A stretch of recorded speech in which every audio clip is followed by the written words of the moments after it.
नमस्कार। मुद्दा तो है मैं आपका स्वागत है। मैं हूं आपके साथ ब्रजेश चौक से। आज मुद्दा है अजब प्रशासन गजब सियासत। जी हां, एमपी अजब है, सबसे गजब है। यह टैगलाइन मध्य प्रदेश के विज्ञापनों में खूब चली, लेकिन अजब एमपी में प्रशासन भी अजब ही है और यहाँ की सियासत उससे भी गजब है। ये बात हम इसलिए कह रहे हैं क्योंकि बालाघाट में पोस्टल बैलेट से छेड़छाड़ का मामला तूल पकड़ता जा रहा है। कार्रवाई के बाद भी इस पर जमकर सियासत गरमा रही है। कांग्रेस ने तो दिल्ली तक जाकर चुनाव आयोग से शिकायत की, तो बीजेपी कह रही है कि कांग्रेस बेवजह मामले को बढ़ा रही है। ऐसे में अब सवाल यह है कि क्यों कांग्रेस इस मसले को गरमाए रखना चाहती है? क्या अधिकारियों पर दबाव बनाने की कोशिश कांग्रेस कर रही है? सवाल तो यह भी है कि क्या बीजेपी को भी मौका मिल गया है कि वो कांग्रेस की शिकायतों को उसकी हार बताए? आज इन्हीं सवालों को लेकर चर्चा करेंगे, लेकिन पहले देखिए ये रिपोर्ट।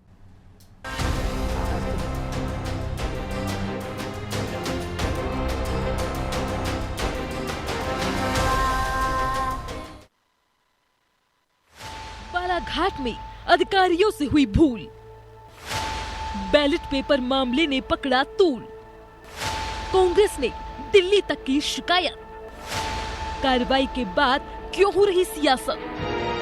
बालाघाट में बैलेट पेपर से छेड़छाड़ हुई या नहीं, ये तो जांच का विषय है, लेकिन मामले में ताबड़तोड़ कार्रवाई होती जा रही है।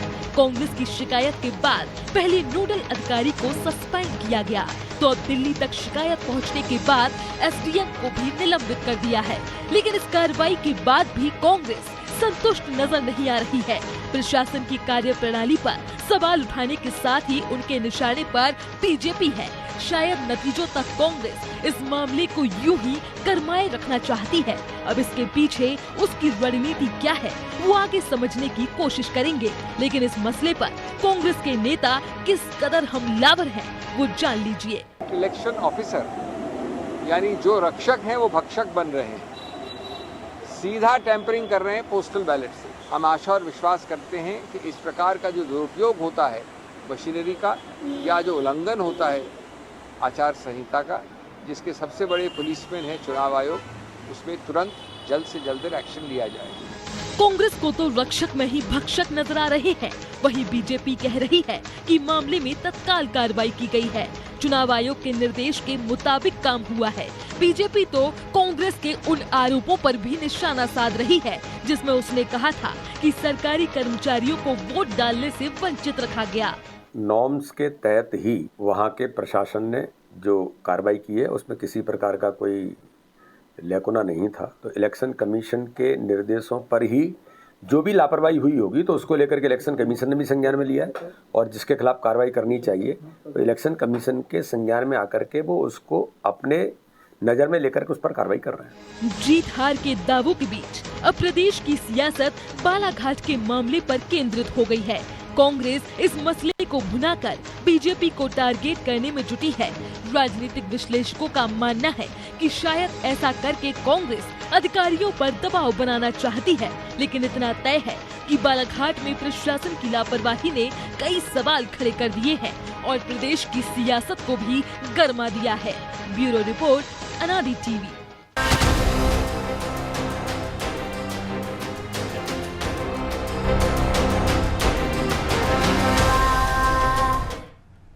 तो इस मुद्दे पर चर्चा के लिए हमारे साथ जुड़ गए हैं केदार सिरोही, कांग्रेस प्रवक्ता हैं, डॉक्टर प्रेम व्यास, बीजेपी प्रवक्ता हैं, और रंजन श्रीवास्तव, वरिष्ठ पत्रकार। तीनों मेहमानों का बहुत बहुत स्वागत है। रंजन जी, शुरुआत आपसे ही करते हैं। एक तरफ तो कहा जा रहा है कि कोई गड़बड़ी नहीं हुई, और दूसरी तरफ हम देख रहे हैं कि धड़ाधड़ कार्रवाई भी हो रही है। इससे सवाल तो खड़े हो रहे हैं। कहा जा रहा है, उसमें भी जवाब दिया जा रहा है कि प्रक्रिया में त्रुटि हुई है। तो प्रक्रिया में त्रुटि हुई है तो फिर इतनी सियासत क्यों? नहीं, देखिए इसका बैकग्राउंड है विजय जी। इसमें दो पक्ष हैं। एक तो प्रक्रिया में त्रुटि, और जाहिर जैसा आपने जो आपकी रिपोर्ट बोल रही है कि क्या भाजपा ने, सॉरी प्रशासन ने बैठे बिठाए मौका दे दिया कांग्रेस को इस मुद्दे को तुल पकड़ने का। अगर ये केवल वन अफेक्ट होता, एक इंसिडेंट होता, एक छोटा सा बालाघाट का, उतना तुल नहीं पकड़ता। प्रॉब्लम क्या है कि जब चुनाव हो रहा था तो पोस्टल बैलेट को लेकर के, एम्प्लॉइज को लेकर के कुछ जगह शिकायतें आई। जैसे खंडवा से आई कि डेट के पहले ही बिना रिटर्निंग ऑफिसर को बताए वहाँ पे बैलेट पेपर डलवा दिया गया। कई जगह शिकायत आई कि एम्प्लॉय को मौका नहीं मिला उनका पोस्टल वोट डालने का। तो उसके बैकग्राउंड में खबर आई, इसलिए बड़ा मामला हो गया, भले अकेला मामला भी क्या हो। दूसरा कि जब भी इलेक्शन कमीशन काम करता है और हम लोग 21वीं सदी में है, ईवीएम आ चुका है, तो हर प्रक्रिया बड़ा सुविचारित होता है, उस पर हर की जवाबदेही तय होती है और हर एक एक्शन का कोई न कोई एक रास्ता होता है, एक रूट होता है। उस रूट को अगर आप बाईपास भी कर रहे हैं या गलती से कर रहे हैं या जानबूझ से कर रहे हैं, दोनों लिहाज से इलेक्शन कमीशन के पूरे प्रक्रिया पे एक सवाल उठता है, भले एक इंसिडेंट। तो यह होना नहीं चाहिए था, अगर प्रक्रियात्मक त्रुटि भी है तो होना नहीं चाहिए था, लेकिन हुआ है। और उसकी वजह से जो मैंने बैकग्राउंड बताए, उसकी वजह से जो आपने कहा था शुरुआती जो रिपोर्ट आपकी है, कांग्रेस को मौका मिल गया। अभी तक ये मामला सामने टेम्परिंग का मामला सामने नहीं आया है, हो सकता है बाद में जांच हो, कुछ और बात हो, लेकिन भले प्रक्रियात्मक त्रुटि हुई है, प्रशासन ने बैठे बिठाए मौका जरूर कांग्रेस को दिया है, हमलावर हो और अपनी बात को वाकई गड़बड़ी हुई है। तो इससे क्या फायदा होगा? यदि मौका मिल भी गया तो अब तो चुनाव हो गए हैं, मतदाताओं ने अपने मताधिकार का प्रयोग कर लिया, मतपेटी में सबके भाग्य बंद हो गए हैं, तो अब मौका मिल भी गया है सरकार पे हमला करने का, तो आपको लगता है कि इससे कुछ फायदा होगा अब चुनाव में, या जो परिणाम आएंगे या जो गिनती होगी उस पर असर पड़ेगा? फायदा एक होता है जो विपक्ष की लिहाज से, तो विपक्ष जानता है, मेरे लिहाज से जो मेरा ऑब्जर्वेशन ये है कि उनको लगता है कि गड़बड़ी होने वाली है, सरकार गड़बड़ी कर सकती है, टेम्परिंग कर सकती है, बहुत सारे वोट नहीं डालने दिए गए, उसके बाद भी जो वोट डाले गए हैं उसमें गड़बड़ी हो सकती है। ये तो दबाव की राजनीति भी है कि कांग्रेस चाहता है कि अगर कहीं गड़बड़ी होने वाली हो, क्योंकि 2 तारीख को तो खुलना ही खुलना है, बिल्कुल जो नियम के हिसाब से 2 तारीख को बैलेट पेपर खुलेंगे, उसकी सॉर्टिंग आउट होगा, 3 तारीख को उसका गणना होगा, तो कांग्रेस इसके माध्यम से, बालाघाट के माध्यम से प्रशासन पे दबाव बनाने में एक सफल होना चाहती है कि देखो अब जो गड़बड़ी होगी नहीं होने देंगे, हम मुस्तैद हैं, हम सतर्क हैं और हम हर जगह जा सकते हैं और आपको कुछ करने नहीं देंगे। ठीक है, तो व्यास जी मौका तो आपने ही दिया एक तरह से और आपके प्रशासन ने दिया है कि जो बैकग्राउंड में जो घटनाएं हुई हैं उसकी वजह से शक की सुई ज़्यादा आपकी तरफ जाती है कि आपके इशारे पे प्रशासन गड़बड़ियाँ कर सकता है या करने की उसने कोशिश की है, इसलिए कांग्रेस हमलावर है। आप पर भरोसा नहीं है कि आप गड़बड़ी करा सकते हैं? देखिए, चुनाव आयोग तो एक स्वतंत्र संवैधानिक संस्थान है और चुनाव आयोग ही अपना कार्य कर रहा है। जब से आचार संहिता लागू हो गई उसके बाद तो सब चीजें प्रशासन के हाथ में। अगर ये कांग्रेस को लगता है कि सब चीजें शासन के हाथ में, तो हो सकता है कि वो उनको जानकारियां ही नहीं दी जाती। जैसे उनको जब मैंने पेपरों के माध्यम से और आम माध्यमों से जो पूरी घटना सुनी है, पहले बात तो मैं इस घटना के लिए निंदा करता हूं कि ऐसी घटना होनी नहीं चाहिए, और अगर ऐसी घटना में कोई भी अधिकारी लिप्त है तो संयुक्त रूप से उस पर जांच होने के पश्चात कार्रवाई होना चाहिए, ताकि प्रदेश में कहीं भी, पूरे संपूर्ण देश में ऐसी कोई गलतियां ना दोहराई जाए। और लेकिन दूसरी आपके चीज नेताओं के बयान से तो ऐसा स्पष्ट नहीं हो रहा, वो तो कह रहा है जिसने गलती की कार्रवाई हो गई। जी, कार्रवाई तो हुई है ना, उसके बाद जो जांच होगी तो जांच में और चीजें सामने आएगी कि वास्तविकता में वो समय की गलती थी या किसी और माध्यम से गलती की गई थी। लेकिन एक बार छोटी कार्रवाई हो जाती है, छोटे कर्मचारी पे कार्रवाई हो जाती है, दिल्ली में शिकायत होती है तो एसडीएम को निपटा दिया जाता है, तो कहीं ना कहीं तो किसी को बचाया जा रहा है ना। नहीं, जो संलिप्त, मैं तो पुनः ब्रजेश जी कह रहा हूं ना कि पूर्व से भी हमारे नेताओं ने भी ये कहा कि 24 घंटे में कार्रवाई कर दी गई है, और निश्चित रूप से जो नाम सामने आते जाएंगे, शासन अपना कार्य करेगा और प्रशासन अपना कार्य करेगा। अब कांग्रेस की मंशा पे इसलिए प्रश्न चिन्ह उठता है कि इस पूरे घटनाक्रम में जब निराल सिंह और विनय दशहरिया जी उन्होंने साइन करे, सिग्नेचर करे, उसके बाद में ये कहा गया कि ऐसी कोई घटना हुई नहीं, जरूर समय को लेकर जो चूक हुई थी, हस्ताक्षर वाला प्रमाण पत्र जारी हो चुका है। उसके बाद कांग्रेस ने भी ये मान लिया था, इनके संगठन मंत्री ने, कि ऐसी कोई घटना वहां पे हुई नहीं है।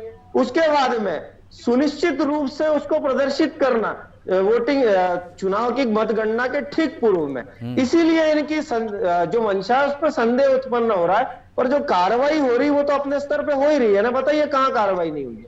तो निश्चित रूप से जो इनके, तो ये भी छोटी मोटी चूक है क्या आपने 1.5 घंटे पहले ही छटनी शुरू करा दी, जब आपने जितने भी एजेंट थे और जितने भी प्रत्याशी थे उनको आपने नोटिस दिया था कि 3 बजे से छटनी होगी, और आप 1:30 बजे से ही खोलना शुरू कर देते हैं, छटनी कराने लगते हैं, तो ये चूक बड़ी नहीं है क्या? दोनों चीजें ब्रजेश जी, मैंने आपको और कहा कि दूसरा 24 घंटे कैमरे तो ऑन रहते हैं ना उस जगह पर। अगर उस गणना के दौरान किसी भी तरह के किसी भी प्रत्याशी को फायदा पहुंचाया गया तो थर्ड आई में दिखेगा, और थर्ड आई में दिखने के बाद और अगर कोई कार्रवाई बची तो वो भी होगी। अगर कार्रवाई का ठीक से पूरी तरह से कार्रवाई हो जाए, उसके लिए क्यों नहीं कांग्रेस इंतजार करती है? क्यों आज उस मुद्दे को पूरा भुनाने का प्रयास कर रही ताकि अधिकारियों पर दबाव बना सके? ऐसा तो नहीं इसका प्रयोग कहीं और करना चाह रहे हैं? ये जो दबाव निर्मित किया जा रहा है, इसका प्रयोग कांग्रेस कहीं और करना चाह रहा है। तो इसी मंशा के खिलाफ है, हम कार्रवाई के खिलाफ नहीं है। हम तो स्वतंत्र रूप से कह रहे हैं कि जिसने भी अपराध करा है उस पर कार्रवाई होना चाहिए। ठीक है, केदार जी वो भी कह रहे हैं कार्रवाई होनी चाहिए यदि किसी ने गलती की है, लापरवाही की है, लेकिन आप प्रेशर पॉलिटिक्स कर रहे हैं, कहीं पे निगाहें कहीं पे निशाना है आपका। और जो रंजन जी ने भी कहा है कि अब आप चाहते हैं कि प्रशासन पर इतना प्रेशर बना दिया जाए कि कहीं किसी तरह की संभावना ना रहे कि गड़बड़ी हो या वो करने की कोशिश करें। बिल्कुल सही ब्रजेश जी, क्यों गलत होने देंगे? और इस लोकतंत्र में हम तो छोड़िए, हम थोड़ा चूक गए हों, पर आप तो बिल्कुल नहीं चूकेंगे और आप चूक भी नहीं रहे। पूरा मध्य प्रदेश का मीडिया क्या चाहता है, मध्य प्रदेश का हर व्यक्ति क्या चाहता है, हर दल क्या चाहता है कि लोकतंत्र मजबूत रहे, अच्छा रहे और बिल्कुल ट्रांसपेरेंट रहे। इसलिए तो चुनाव कराते हैं कि जनता की सरकार बने। अब जनता की सरकार बनाने के बीच में अगर कोई छेड़छाड़ करता है तो ये चुनाव आयोग से, वही चुनाव आयोग है ना जो दीवार लेखन करता है, अपना वोट बेचिएगा मत, अपना वोट डालिएगा, वो सिविल एप्लीकेशन बनाता है, चुनाव कराने के लिए तमाम तरह के अधिकारियों को लगाता है, पुलिस लगाता है और बहुत ताकत के साथ एक पारदर्शी चुनाव कराने के लिए यही कलेक्टर उस क्षेत्र के जो 2.5 लाख, 3 लाख, 4 लाख मतदाता होते हैं उनके ऊपर नजर रखते हैं। अब वो उनने अपनी जिम्मेदारी वहां पूरी कर ली। अब वो 2.5, 3, 4 लाख जो मतदाता है उनकी जिम्मेदारी शुरू होती है कि उनने जहां मत डाला, जो वो सरकार चाहते हैं उसके साथ तो कोई छेड़छाड़ नहीं कर रहा। अब ये छेड़खानी हुई और ये सीरियस मुद्दा था, इसलिए आपने इस पर डिबेट किया, अदरवाइज तो डिबेट होनी ही नहीं थी इस पे। लेकिन ये मानवीय भूल बता रहे हैं ना वो, और आपके नेता भी मान रहे थे कि मानवीय भूल है, एक प्रक्रिया थी उसमें चूक हो गई है, लेकिन अब उसको इतना तूल देने के पीछे क्या मकसद है? जो हो गया था उस पर कार्रवाई हो गई ना। एक ये डीएम लेवल के व्यक्ति के साथ चूक हो रही है, कोई ड्राइवर कर रहा था क्या उधर, कैसे चूक हो गई? फिर इतनी ट्रेनिंग क्यों ली? हम वही तो कहना, इसको सस्पेंड करिए। जो आदमी कैपेबल नहीं है, जिसको इतनी ट्रेनिंग के बाद में ये समझ में नहीं आया कि चुनाव कैसे होना, किस पद्धति से होना, क्या उसकी प्रक्रिया है, तो उस व्यक्ति को रखने का तो कोई सवाल ही नहीं उठता। हम तो यही कह रहे हैं। सवाल यहाँ पर जो उठा है, हमारे के मिश्रा जी ने ट्वीट किया, उसमें वीडियो भी डाला कि बिसेन जी के जो रिश्तेदार हैं वो 3-4 महीने पहले रिटायर हो गए, फिर वो वहां क्या कर रहे हैं, जबकि उनका कोई ज्वाइनिंग नहीं है वहां पर। वो अगर वहां पर है किसी संविदा के तहत तो उनका ज्वाइनिंग लेटर, उनके डेटा, उनका कागज प्रस्तुत करना चाहिए था, नहीं कर पा रहे। सवाल ये है, देखिए मध्य प्रदेश में जैसे रंजन साहब ने कहा, भाजपा को आभास हो गया था, आभास है और रिजल्ट भी आएगा कि 99% कर्मचारियों ने भाजपा का साथ छोड़ दिया। ये जो वोटिंग बैलेट पेपर से हुई, ये कर्मचारियों की है। बहुत बड़ा नुकसान इनको होना। शुरुआती सुबह 230 विधानसभा पर भाजपा पिछड़ी, इस तरह की हेडलाइन आने वाली है। उस हेडलाइन से बचने के लिए ये लोग काम करना चाह रहे हैं। तो जिन पर आप आरोप लगा रहे हैं सिरोही जी, वो भी तो कर्मचारी अधिकारी है ना, क्या उनको लाभ नहीं है क्या? वो क्यों करेंगे आपके साथ ऐसा? ये सिंगल कर्मचारी, ये एक पैनल है, ये ऊपर की पैनल है, नीचे का पूरा कर्मचारी हमारा, इसीलिए तो सब चीजें सामने आई है। ये नीचे के कर्मचारी चाहते हैं कि इस तरह की धांधली को रोका जाए, इसलिए तो ये सब बात हमारे सामने आया। सवाल फिर मेरा यहीं पर उठता है कि भाजपा कांग्रेस अनादि न्यूज का नहीं, रंजन जी का सवाल नहीं है, ये सवाल है हमारी व्यवस्था को ट्रांसपेरेंट चलाने का। सही तरीके से जो मतदान हुआ उसकी मतगणना कराने का, हमारे एथिकल काउंटिंग का। अब हम उसमें पिछड़ रहे हैं, तो हमको कांग्रेस को नहीं, इसमें तो भाजपा को आगे आना चाहिए और बहुत ताकत के साथ, जिम्मेदारी के साथ उस अधिकारी को सस्पेंड करना चाहिए, उस पर एक्शन लेना चाहिए और एक मिसाल कायम करनी चाहिए कि मध्य प्रदेश में भाजपा की सरकार में इस तरह की टेम्परिंग को बर्दाश्त नहीं किया जाएगा। हमको क्यों दिल्ली तक जाना पड़ा? ठीक, तो ब्यास जी दिल्ली तक क्यों जाना पड़ा? खर्चा भी कम लगता है। ठीक है, और दिल्ली तक क्यों जाना पड़ा? आप यहाँ पे सख्त कार्रवाई कर सकते थे या सिफारिश कर सकते थे कि कलेक्टर पर भी कार्रवाई होनी चाहिए?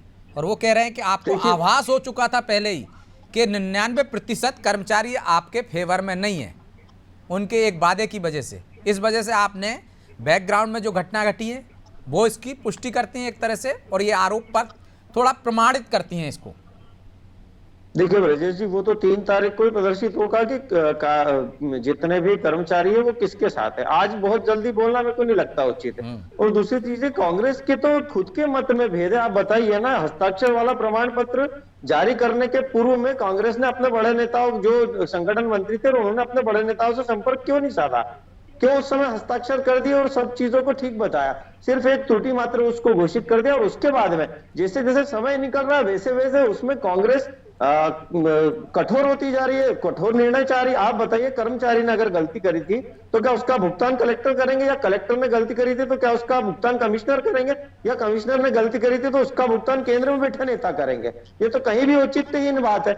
जिस व्यक्ति ने गलती करी, जिसके निर्देशन पे गलती करी, ये पहले जांच तो हो जाए। जांच के पूर्व में प्रथम दृष्टिया एफआईआर भी दर्ज होती है, तो प्रथम दृष्टिया जो अपराधी होता है उसी पे सजा होती है ना। उसके बाद में धीरे धीरे जब इन्वेस्टिगेशन आगे बढ़ती तब अपराध में जो लोग संलिप्त होकर उनके ऊपर नाम आता है। पर निश्चित रूप से प्राइमरी तौर पे कह देना, और मैं तो कह रहा हूं ना कि पूर्व से जो कृत्य आप उसको प्रदर्शित करिए ना। नाती राजा वाले केस में क्या हुआ था, कमलनाथ जी ने कह दिया था प्रेस कॉन्फ्रेंस में ही, जब उन प्रेस पत्रकार वार्ता कर रहे थे, कहा था ऐसी कोई घटना नहीं हुई। 24 घंटे बाद कांग्रेस हमलावर हो गई। आप बताइए, दिग्विजय सिंह साहब ने ईडी के बारे में क्या कहा कि प्रदेश में ईडी के कार्यालय खुल रहे हैं और कार्रवाई होने वाली है, जबकि ऐसा कोई था ही नहीं। खरगोन के मामले में हमने झूठा ट्वीट कर दिया, उसके 24 घंटे बाद में ट्वीट हटाना पड़ा। जैन मंदिर को लेकर ट्वीट कर दिया। पीएफआई के लिए कहा है कि 90% केस फर्जी। तो निश्चित रूप से ये जो पूर्व में जो किए गए कृत्य, इससे इनकी मंशा पे संदेह उत्पन्न होता है। हमारी मंशा में संदेह होता तो हम उन कर्मचारी को बचाने का प्रयास करते हैं, लेकिन तुरंत 24 घंटे में जो त्वरित कार्रवाई हो सकती थी, त्वरित कार्रवाई करी। और हम तो कह रहे हैं ना कि स्वतंत्रता के साथ में जो चुनाव हुए, स्वतंत्रता के साथ में ही सभी प्रक्रिया होना चाहिए, और सभी प्रक्रिया में जहां भी गड़बड़ी हो, जो भी दोषी हो, उसके खिलाफ कार्रवाई होनी चाहिए। लेकिन कार्रवाई का एक दायरा तो हो, पहले इन्वेस्टिगेशन तो प्रॉपर हो, उसके बाद कार्रवाई तय तो हो कि उसमें संलिप्त कौन था। ठीक है, तो क्या रंजन जी सब्र करना चाहिए कांग्रेस को कि प्रक्रिया के तहत कार्रवाई हो? और दूसरा, जब इतनी ट्रेनिंग होती है, हम देखते हैं साल भर पहले से तैयारियां शुरू हो जाती हैं अधिकारियों की, कर्मचारियों की। हालांकि पहली बार ट्रेनिंग नहीं होती, लगातार चलता रहता है। और मध्य प्रदेश में ही नहीं, पूरे देश में एक तरह से हम देखते हैं कि हर साल चुनाव होते हैं, ट्रेनिंग भी होती है। इसके बावजूद क्या आप मानते हैं कि ये मानवीय त्रुटि है, या वाकई में इसके पर्दे के पीछे कुछ गड़बड़ी हो सकती थी? नहीं, जैसे जांच की बात चल रही है, तो जांच में जरूर सामने, लेकिन जो प्रथम दृष्टया में चीजें दिख रही हैं, जो कलेक्टर का मैं स्टेटमेंट सुन रहा हूँ, वीडियो चल रहा है, उसमें वो एक चीज कहते दिखाई दे रहे हैं कि अमूमन काउंटिंग के दिन पहले खोला जाता है अमूमन। तो जब प्रैक्टिस है तो आखिर उसकी जरूरत क्या पड़ी कि आपको 2 दिन पहले 3 दिन पहले इसको खोलना पड़ा? तो अगर खोलना पड़ा है तो उनकी बातचीत से लग रहा है उनकी नॉलेज में था। जो प्रक्रियात्मक, हम टाइमिंग की बात नहीं कर रहे हैं, अभी तो एक जो प्रक्रिया चलाई गई उनके नॉलेज में था, उससे इनकार नहीं कर रहे हैं। ये जरूर कह रहे हैं जो 1:30 बजे खोला गया वो उनकी नॉलेज में नहीं था। तो अगर 3-4 दिन पहले से आप बैलेट पेपर खोल रहे हैं, भले ही सॉर्टिंग आउट कर रहे हो, और जैसा कि केदार सिरोही साहब बोल रहे थे, मैं उनकी बात सहमत हूँ। लोकतंत्र में हर एक वोट कीमती है, उसका आप किसी भी पैसे से तुलना नहीं कर सकते, बहुत बहुमूल्य है। अपने भाजपा के प्रवक्ता महोदय भी बोल रहे हैं, वो भी जांच चाहते हैं। तो एक एक वोट महत्वपूर्ण है, मतलब उसकी कीमत तो आप आंक नहीं सकते हैं।